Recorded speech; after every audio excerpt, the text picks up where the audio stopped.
Imagine being asked to surrender the very promise you waited a lifetime to receive. Not a possession, not wealth, not comfort, but hope itself, breathing, laughing, calling you Father. The story of Isaac and the sacrifice is not merely an ancient account preserved in sacred text, it is a mirror held up to every human heart that has ever wrestled with trust, obedience, fear, and love. It is a story that asks questions we often avoid, questions that still echo across centuries, questions that refuse to let us stay comfortable. What do you do when faith demands more than understanding? What happens when obedience feels heavier than logic? And how far can trust stretch before it feels like it might break? Abraham had waited decades for Isaac. Decades of silence, wandering, disappointment, and hope deferred. Promises had been spoken over his life, promises that sounded impossible, promises that required faith just to breathe them in. When Isaac finally arrived, he was not just a child, he was confirmation. He was evidence that waiting was not wasted, that belief had not been foolish, that God's word was not empty sound. Isaac represented the future, the legacy, the continuation of a story larger than Abraham himself. And then, in a moment that feels almost unbearable even to imagine, that same voice that promised life now asked for surrender. There is something deeply unsettling about this request, and it is meant to be. The tension is intentional. The discomfort forces us to slow down and listen. This was not about cruelty, and it was never about the loss of Isaac. It was about the heart of Abraham.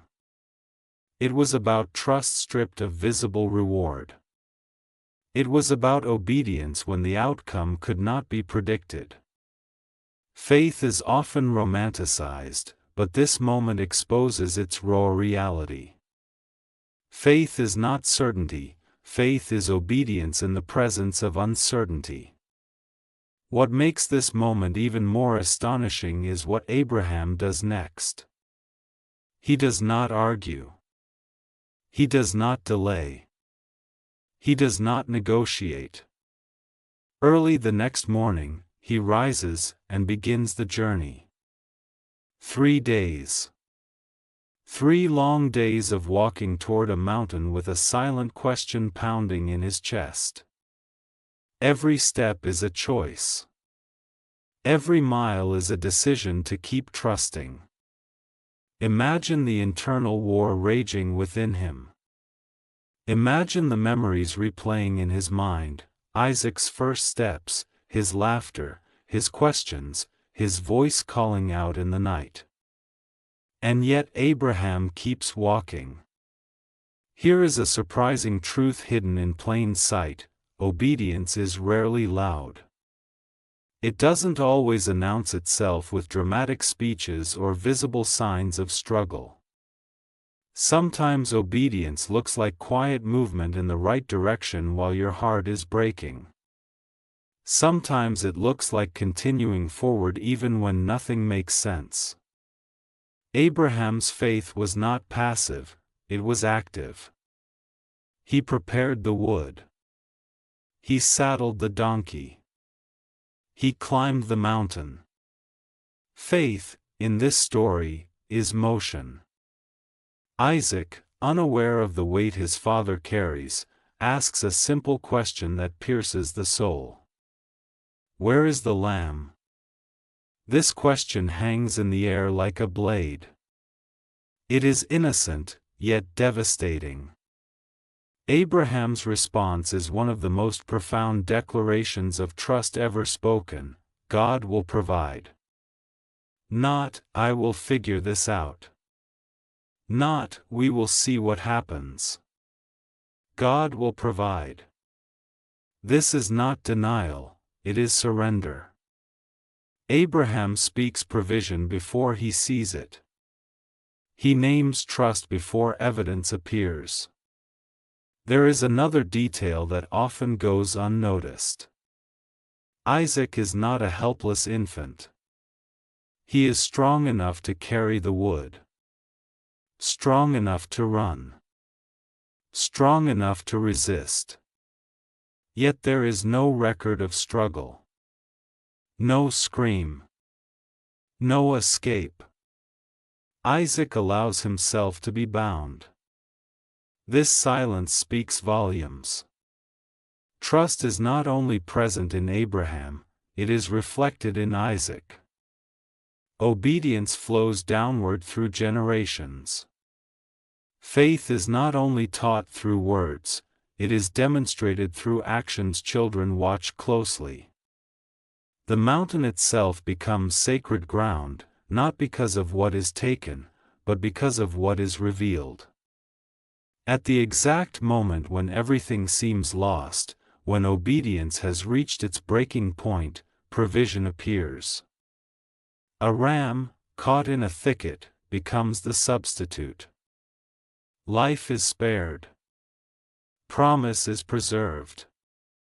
The tension releases, but the lesson remains. God was never after Isaac. God was after trust without conditions.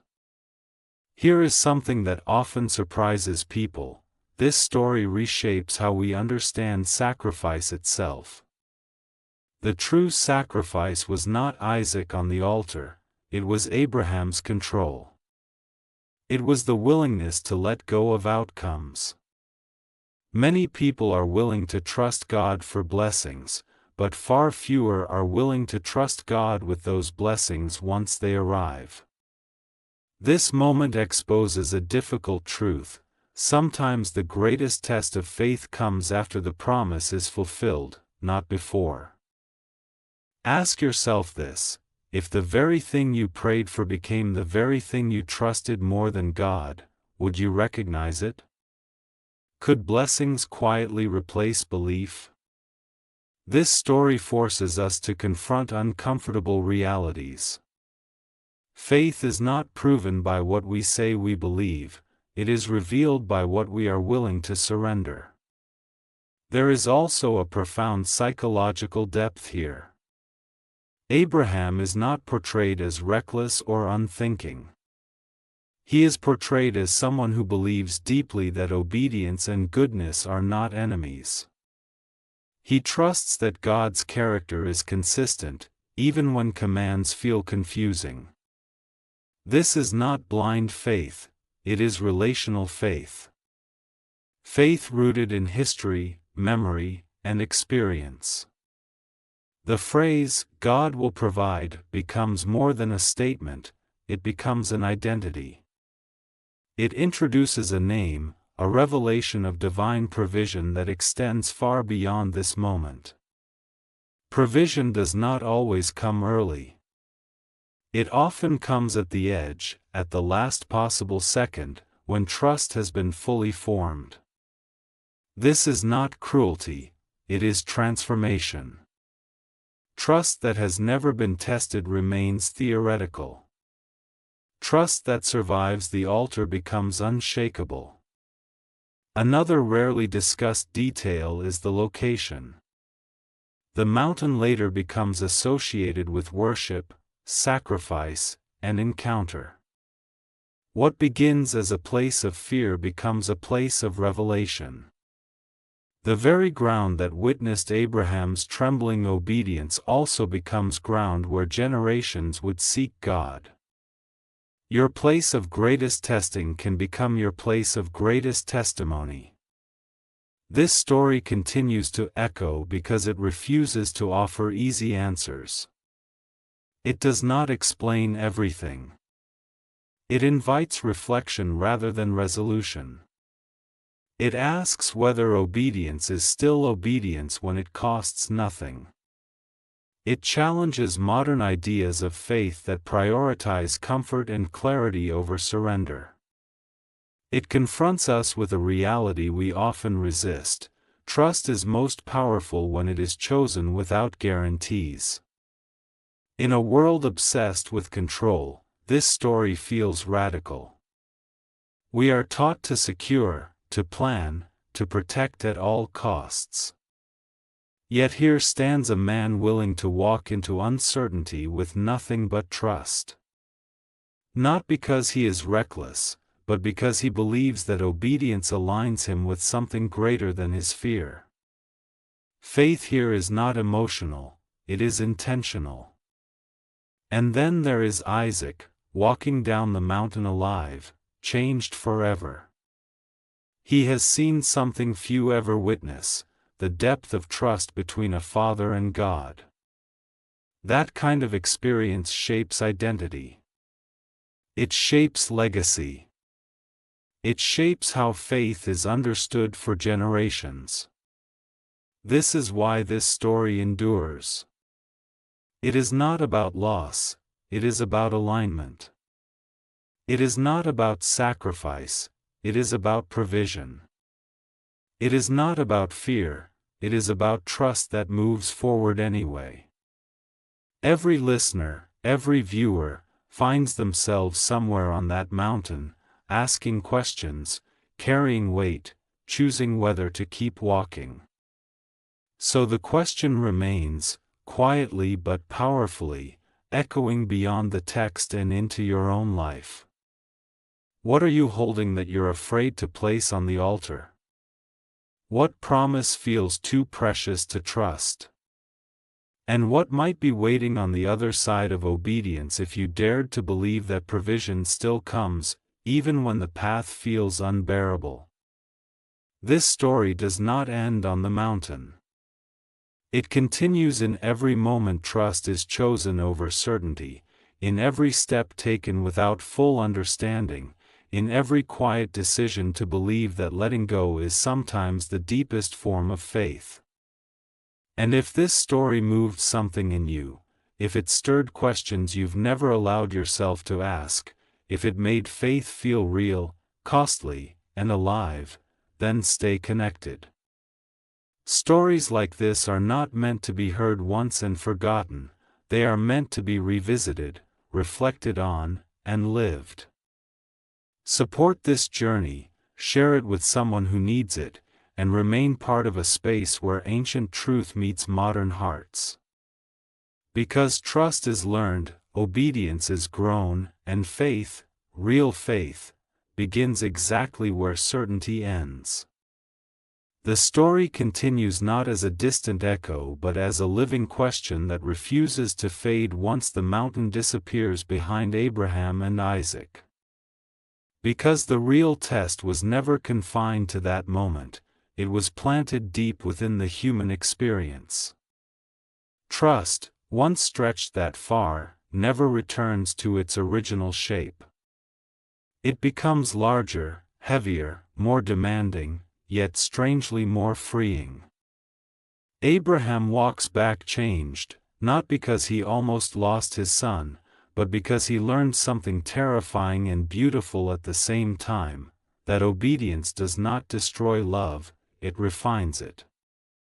Consider how silence plays a powerful role after the mountain. Scripture does not record long conversations between Abraham and Isaac about what happened. Some experiences are too holy, too heavy, too layered for words. Silence becomes its own testimony. Not everything meaningful needs explanation. Sometimes faith grows in what is left unsaid. The absence of dialogue invites us into the space between fear and trust, where meaning is not declared but discovered. One of the most unexpected aspects of this story is how it redefines strength. Strength here is not resistance, it is surrender. Strength is not control, it is consistency. Abraham does not become strong by overpowering fear but by walking with it and refusing to let it decide the outcome. Isaac does not become strong by escaping the altar but by trusting the one who leads him. This challenges everything the world teaches about power. True strength often looks quiet, obedient, and unseen. The ripple effect of this moment reaches far beyond Abraham's lifetime. Generations later, faith is still measured by willingness rather than convenience.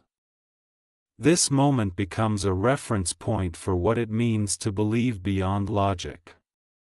Not blindly, but relationally. Not impulsively, but intentionally. Abraham's obedience was rooted in relationship, not fear. He trusted not because he understood the command, but because he understood the character of the one who commanded. There is also a deeply human element that cannot be ignored. Abraham loved Isaac. That love did not disappear on the mountain. In fact, it intensified the cost of obedience. Faith does not numb love, it heightens it. Obedience is not easier when you care less, it is harder when you care more. That is why this story resonates across cultures and centuries. Everyone knows what it means to hold something precious. Everyone knows the fear of loss. Everyone understands the tension between holding on and letting go. Another subtle but powerful truth lies in the timing of provision. The ram does not appear at the beginning of the journey. It does not appear halfway up the mountain. It appears at the exact moment when obedience has reached completion. This teaches something deeply uncomfortable yet deeply freeing. Provision often waits for surrender. Not because God withholds, but because transformation requires trust to mature. Faith that demands immediate reassurance never learns to stand on its own. Think about how often people want clarity before obedience. This story flips that expectation entirely. Obedience comes first. Clarity follows. The mountain reveals that understanding is not a prerequisite for faith, obedience is. This is not anti-intellectual. It is relational. It assumes that trust is built through experience, not explanation. Isaac's survival also carries meaning beyond relief. He becomes a living testimony that obedience does not end the promise, it secures it. What Abraham thought he might lose is actually preserved through surrender. This paradox lies at the heart of the story. What you are willing to release often returns transformed. What you cling to out of fear can slowly consume you. Letting go is not the opposite of love, sometimes it is the purest expression of it. As time passes, Abraham's legacy is not defined by wealth or territory, but by this moment of trust. This single act speaks louder than decades of wandering. Obedience becomes memory, and memory becomes instruction. Faith is passed down not as theory, but as lived reality. Isaac grows into a man shaped by what he witnessed, not just by what he was told. And future generations inherit a blueprint of trust forged in tension, not comfort. This story also exposes a difficult question many avoid. What if obedience requires confronting our deepest fears rather than escaping them? What if faith is not designed to remove struggle but to give it meaning? The mountain did not eliminate Abraham's fear, it redefined it. Fear no longer controlled him, trust did. There is something profoundly cinematic about this entire journey because it mirrors the inner battles people fight every day. The slow walk toward hard decisions. The weight of questions without answers. The quiet moments where no one is watching, yet everything is at stake. This is why the story does not age. Technology changes. Cultures shift. But the human heart remains familiar with the same fears and hopes. And perhaps the most powerful realization of all is this: God's provision does not erase the memory of the altar. Abraham never forgets what it cost to trust. And that is intentional. Faith without memory risks becoming casual. Faith shaped by remembrance becomes reverent. The altar remains, not as a symbol of loss, but as a monument to trust. So when this story is told, it is not meant to inspire blind obedience or reckless devotion. It is meant to invite reflection. It asks whether trust can exist without guarantees. It challenges the idea that faith must always feel safe. It confronts the assumption that obedience will always be comfortable. And in doing so, it offers something deeper than answers. It offers perspective. You are meant to see yourself somewhere in this story, carrying something precious, walking a path that feels uncertain, asking quiet questions along the way, and deciding, again and again, whether trust is worth the cost. The mountain is not behind you or ahead of you, it is within you. And every act of obedience shapes what kind of person walks down the other side. This is not just a story of sacrifice. It is a story of identity. Of who we become when we choose trust over fear. Of what remains when control is surrendered. And of how faith, once tested, becomes more than belief, it becomes a way of seeing the world. If this journey stirred something in you, if it made you pause, reflect, or feel less alone in your own struggles with trust and obedience, then stay connected. Share this message with someone who might be walking their own mountain path. Support spaces that explore faith with honesty and depth. And return often, because stories like this are not exhausted in one telling. They grow richer each time they are revisited, just as trust grows deeper each time it is chosen.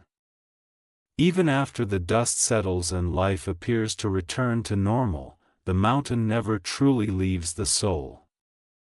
It becomes an internal landmark, a reference point for every future decision where trust and fear collide. Abraham does not walk away unchanged, he walks away awakened. Something fundamental has shifted inside him. He now knows, not theoretically but experientially, that obedience does not mean abandonment, and surrender does not mean loss.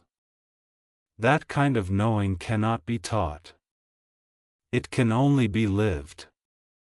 From that day forward, every promise carries a different weight. Blessings are no longer clutched with anxiety but held with open hands. Love is no longer possessed but entrusted. There is a quiet confidence that grows in someone who has walked all the way to the edge of obedience and discovered they were not alone there. Faith stops being an idea and becomes a memory. And memories shape how we respond when the next test arrives, because life never asks us to trust only once. What makes this story so unsettling and so comforting at the same time is that it does not pretend faith is easy. It acknowledges the ache, the tension, the unanswered questions. It does not rush past the pain to reach the resolution. It allows us to sit in the discomfort because that is where transformation happens. The journey up the mountain mattered just as much as the moment of provision. Without the climb, the ram would have meant nothing. Without the altar, trust would have remained untested.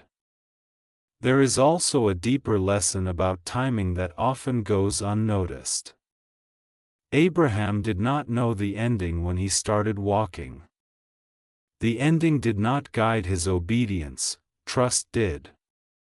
Many people want faith that only requires action after assurance. This story offers something far more demanding and far more powerful: obedience that comes first, understanding that follows later. It teaches that faith is not a contract with guaranteed outcomes, it is a relationship built on trust. And then there is the quiet truth that the mountain was not meant to be climbed repeatedly.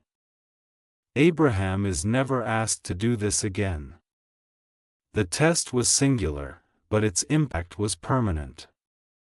Some tests are not patterns, they are pivots. They redefine how life is lived from that point forward. After the mountain, Abraham's faith does not need to prove itself in the same way again.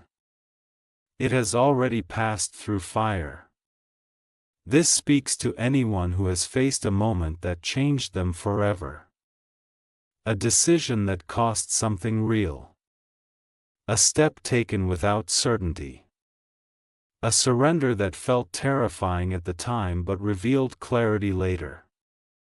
These moments do not repeat often, but when they come, they leave marks.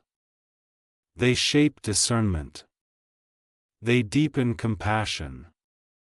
They strip away illusions about control. Notice also how provision does not erase responsibility. Abraham still builds the altar. He still climbs the mountain. He still lifts the knife. Trust does not remove human participation, it requires it. Faith is not passive waiting for rescue. It is active obedience paired with expectation. God provides, but humans still walk, still build, still choose. This balance is where many misunderstand the story. It is not about extreme behavior or proving devotion. It is about alignment. Abraham's heart is aligned with trust, not with outcome. His obedience is not fueled by fear of punishment but by confidence in character. That distinction matters. Fear-driven obedience produces anxiety. Trust-driven obedience produces peace, even when the cost is high.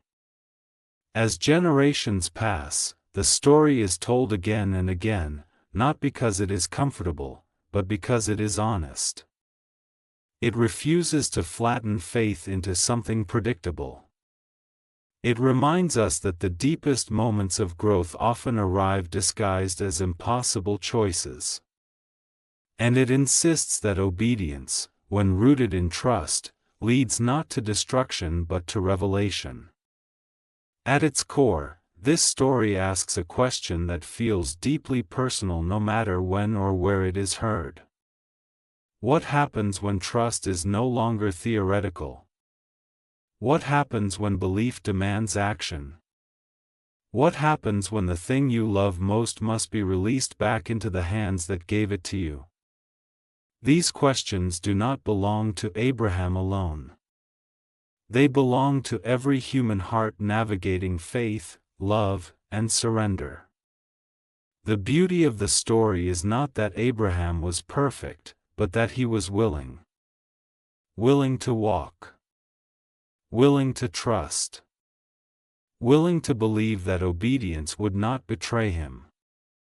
And that willingness becomes the legacy. Not certainty. Not control. Willingness. So when you find yourself standing at your own metaphorical mountain, carrying questions heavier than answers, remember that faith has never required complete understanding. It has always required trust. And trust, once chosen, has a way of revealing provision exactly when it is needed, not a moment earlier, not a moment later. This is why the story continues to be told. Not to glorify sacrifice, but to illuminate trust. Not to celebrate loss, but to reveal provision. Not to demand obedience, but to show what becomes possible when obedience is rooted in faith. And every time it is told, it quietly invites the listener to consider one final question that lingers long after the words fade. When the path is unclear and the cost feels high, will trust still be your guide? As the meaning of the mountain deepens, the story quietly stretches forward in time, reaching beyond Abraham and Isaac and finding its echo in the words spoken centuries later by Jesus Christ. Jesus did something remarkable when he spoke about faith and obedience. He did not remove the tension, he intensified it, then transformed it. Again and again, his words revealed that trust is not proven in comfort but exposed in surrender. When he said that whoever tries to save their life will lose it, and whoever loses their life will find it, he was not speaking in abstraction. He was drawing from the same deep truth revealed on that mountain long ago, that letting go is often the doorway to life. Jesus repeatedly challenged people to trust God beyond visible provision. He spoke about birds that do not store food yet are fed, about flowers that do not labor yet are clothed in beauty. These were not poetic distractions. They were deliberate reminders that provision is woven into the nature of God. What Abraham declared on the mountain, God will provide, Jesus expanded into daily life, teaching that anxiety is often the evidence of misplaced trust. His words quietly confront the same question Abraham faced: do you trust God with outcomes, or only with beginnings? One of the most striking connections comes when Jesus speaks about fathers. He asks which loving father would give a stone when a child asks for bread. This question carries weight when placed beside Abraham and Isaac. Jesus reframes obedience not as fear-driven submission but as trust rooted in relationship. He insists that God's nature as a father defines how his commands should be understood. Obedience, in this light, is not about appeasing an unpredictable authority, it is about trusting a faithful one. Jesus also spoke openly about cost. He never hid it. He told people to count the cost before following him. This honesty mirrors the mountain experience. Faith is not accidental. It is chosen with awareness. When Jesus said that following him might require leaving everything behind, he was not glorifying loss, he was exposing attachment. The mountain teaches the same lesson: what we cling to most tightly can quietly replace trust itself. Another powerful echo appears when Jesus speaks of obedience and love as inseparable. He says that obedience flows from love, not obligation. This reframes Abraham's journey entirely. Abraham did not obey because he feared losing God, he obeyed because he trusted him. Jesus reinforces this truth by showing that obedience rooted in love leads to life, not resentment. Where love exists, obedience becomes alignment rather than burden. Perhaps the most surprising thing Jesus said was that faith does not need to be large to be effective. He described faith as small as a mustard seed, yet capable of moving mountains. This is deeply connected to Abraham's story. The power was never in the size of Abraham's understanding, but in the direction of his trust. Even trembling faith, when placed in God, becomes transformative. The mountain was not moved physically, but something far greater shifted internally. Jesus also warned against storing up treasures as sources of security. His words reveal a subtle danger: blessings can become anchors if they replace trust. This warning aligns perfectly with the test Abraham faced. Isaac was not wrong to love, he was dangerous to cling to. Jesus' teachings expose how easily hearts drift from trust to possession without realizing it. When Jesus speaks about obedience, he often ties it to hearing and doing, not just knowing. He compares those who hear his words and act on them to builders who lay foundations on rock. This imagery resonates with the mountain altar. Faith that only listens remains vulnerable. Faith that acts becomes resilient. Abraham heard, then walked. Jesus insists that this pattern remains essential. Perhaps the most profound connection lies in how Jesus reframes sacrifice itself. He emphasizes mercy over ritual and obedience over appearance. This reframing reveals what the mountain always pointed toward: God was never interested in sacrifice for its own sake. He was interested in the heart behind it. The ram on the mountain and the teachings of Jesus both point to the same truth: God desires trust more than performance. Through his words, Jesus invites listeners to revisit the mountain in their own lives, not to relive fear, but to recognize provision. He teaches that surrender does not end joy, it reveals it. That obedience does not diminish freedom, it defines it. And that trust, once chosen, reshapes how life is seen. So when the story of Abraham and Isaac is viewed through the lens of Jesus' teachings, it becomes even more alive. It is no longer just a story of ancient obedience, it is a continuous invitation. An invitation to trust beyond sight. To obey beyond understanding. To believe that provision still appears, often at the last possible moment, not to test cruelty, but to form faith.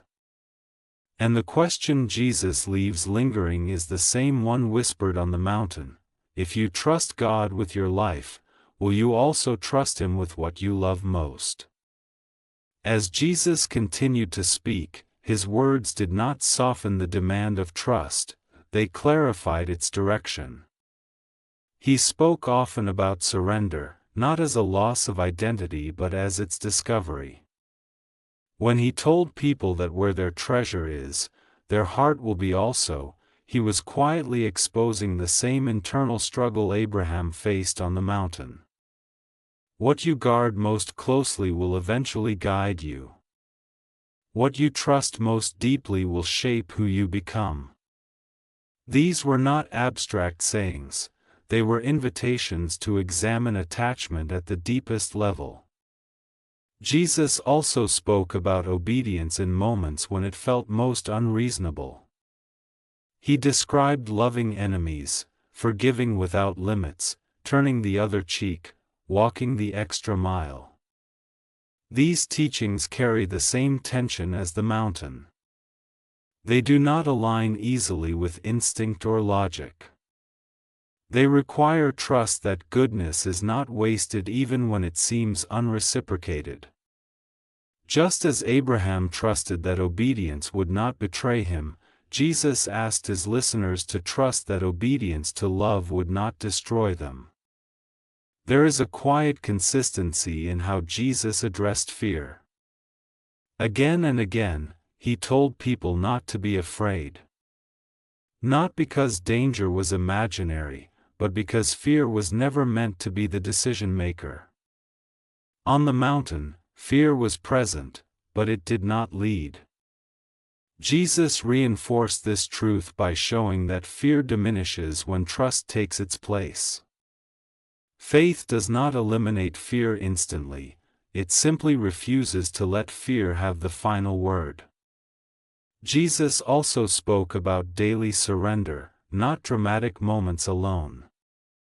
He described taking up one's cross daily, a phrase that removes the idea that faith is a single heroic act. Abraham's mountain was a defining moment, but it was prepared by years of smaller acts of trust. Jesus emphasized that obedience is formed in ordinary choices long before extraordinary tests arrive. Daily trust shapes the kind of person who can walk up a mountain without certainty. One of the most revealing things Jesus said was that many people hear but do not truly listen. Listening, in his words, meant allowing truth to transform behavior. Abraham did not simply hear a command, he responded to it. Jesus highlighted that gap between hearing and doing, because that space is where trust either grows or withers. Faith that remains only in thought never reaches the altar. Jesus also spoke about rest in a way that reframes obedience entirely. He invited the weary to come to him, promising rest not through escape but through alignment. This echoes the mountain again. Obedience did not crush Abraham, resistance would have. Trust did not exhaust him, fear would have. Jesus' invitation to rest was not an invitation to avoid obedience, but to walk in it without carrying unnecessary weight. Another subtle but powerful truth in Jesus' words is how he framed authority. He did not rule through threat but through example. He lived what he taught. Obedience, in his life, was not demanded from a distance, it was modeled up close. This consistency reinforces why trust was central. People trusted him because his words and actions aligned. Abraham trusted God for the same reason, history had proven reliability. Jesus often spoke in ways that unsettled those who preferred certainty. He told stories that ended without clear conclusions, leaving listeners to wrestle with meaning. This mirrors the unresolved tension of the mountain. Not everything is explained. Some truths are meant to be carried, not solved. Faith matures not by answering every question, but by learning which questions no longer control us. What becomes clear through Jesus' words is that obedience is not about losing oneself to God, but about finding oneself within God's purpose. Abraham did not lose his son, he found a deeper understanding of trust. Jesus taught that surrender does not erase identity, it refines it. Those who let go of their lives for the sake of truth discover a life shaped by meaning rather than fear. As these teachings echo back to the mountain, the story of Abraham and Isaac feels less distant and more personal. It becomes a lens through which Jesus' words gain texture and weight. Trust is no longer an abstract virtue, it is a practiced reality. Obedience is no longer blind compliance, it is relational alignment. And so the story continues, not confined to ancient pages or spoken words, but alive in every moment someone chooses trust over control, obedience over comfort, faith over fear. The mountain stands as a reminder, and the words of Jesus become a guide, together forming a path that does not promise ease, but offers depth, purpose, and the quiet assurance that provision still meets surrender right where obedience reaches its edge. And as everything settles, as the echoes of the mountain and the words of Jesus blend into a single, powerful truth, what remains is not fear, not confusion, but invitation. An invitation to live with open hands. An invitation to trust even when answers feel delayed. An invitation to believe that obedience is not a chain that binds you, but a bridge that carries you forward. The story of Abraham and Isaac, illuminated by the words of Jesus, does not demand perfection. It simply calls for willingness. Willingness to walk when the path is unclear. Willingness to trust when logic falls silent. Willingness to believe that provision often waits just beyond surrender. This is not a story meant to stay on a screen or in a book. It is meant to travel with you into your own quiet moments, into decisions no one else sees, into prayers whispered with uncertainty. It teaches gently but firmly that faith grows strongest not when life makes sense, but when trust is chosen anyway. And that is the sweet truth hidden within it all. You are never asked to walk alone, even when the journey feels heavy. Provision has a way of meeting obedience exactly where it is offered. If this message stirred your heart, if it gave you clarity, comfort, or courage, then let it keep moving. Like this video so it can reach others who may be standing on their own mountain right now. Share it with someone who needs hope, reassurance, or a reminder that trust is not wasted. And subscribe to this channel, because here we don't rush past the hard questions, we walk through them together, learning, growing, and finding strength in stories that still speak today. Thank you for being part of this journey. May you carry this lesson with gentleness, may it deepen your trust, and may it remind you that even when the path feels uncertain, obedience shaped by faith always leads somewhere meaningful.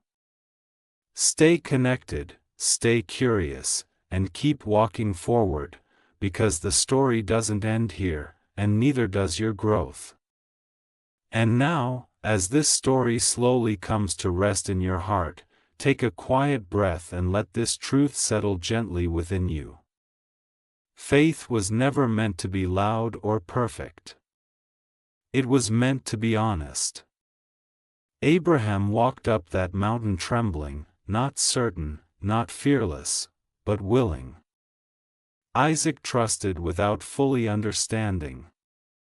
Jesus later spoke words that still whisper to us today, reminding us that surrender is not the end of love, it is the deepest expression of it. If you are carrying something heavy right now, a fear, a dream, a prayer that feels unanswered, you are not weak for feeling the weight. You are human. And just like on that mountain, provision often appears when you think you've reached your limit. Sometimes God does not remove the mountain. Sometimes He shows you who you become while walking on it. Let this message remind you that your tears are seen, your questions are not ignored, and your obedience, no matter how quiet, matters more than you know. Trust is growing in you, even when you feel unsure. And one day, you will look back and realize that what felt like loss was actually shaping your strength, your faith, and your future. If this story touched your heart even a little, please don't let it stop with you. Like this video so the message can reach someone who feels alone tonight. Share it with a soul who needs hope more than words. Subscribe to this channel so we can continue walking through these stories together, learning, healing, and growing side by side. Thank you for staying till the end. May peace rest on your heart, may trust rise within you, and may you always remember this sweet truth: when faith feels hardest, you are often closer to grace than you realize. Stay with us, the journey continues.